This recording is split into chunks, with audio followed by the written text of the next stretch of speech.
So we are making a Mediterranean stir fry, and my kids love it. Oh, so quick cooking, same principle, lots of vegetables. Totally. Switching up the flavor. Absolutely. We use a Greek yogurt base, so about a half a cup of Greek yogurt. Where you're going to use the zest. See, this is a great tip when you're marinating. Yeah. Line a bowl with a bag. The bowl gives it stability, but the bowl remains clean. You don't dirty the bowl. Exactly. I'm going to use just an all-purpose Greek seasoning, about a tablespoon of that. So don't be shy. Yep.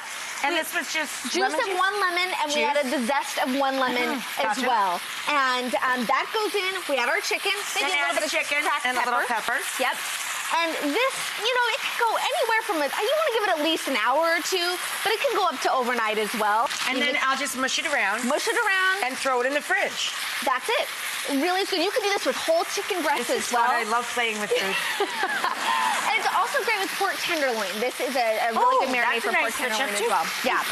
So then you'll pull it out. Let it hang out. Yep. Throw it in the edge. Take it out later.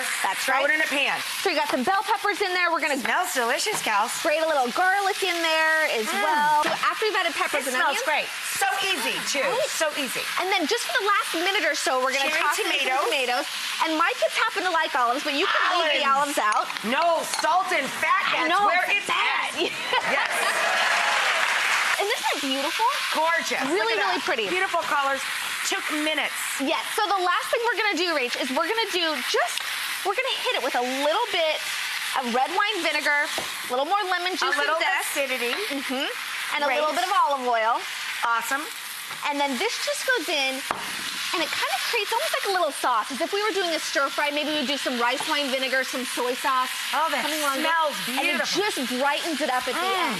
And it cleans out your sinuses, too. It sure does. All right, amazing. Let's bring this over here and let's talk about how we're going to top it. Yeah. So I also think that when it comes to stir fry, it's so easy to think, oh, we'll just do rice. But there's so many great grains you can do for your family. This is farro. The chewiness, the nuttiness, this has been a real favorite. Right on top. Okay. Right on top, and then we're gonna top it with some feta cheese, little fresh dill, and some cucumbers, because kind of just like that nice, almost like a salad finish on top. Texture. Yes. I'll swap you places. Can't get enough. Salty feta, yum, and I guess you could, if you wanted to hit it with some creaminess, you could do some tzatziki sauce as well. Yeah. But that's all your building blocks of tzatziki. It'll taste like it anyway. Exactly. That's glorious. It's gorgeous. Beautiful. Look, we eat with our eyes first, and that's pretty good looking. Boom.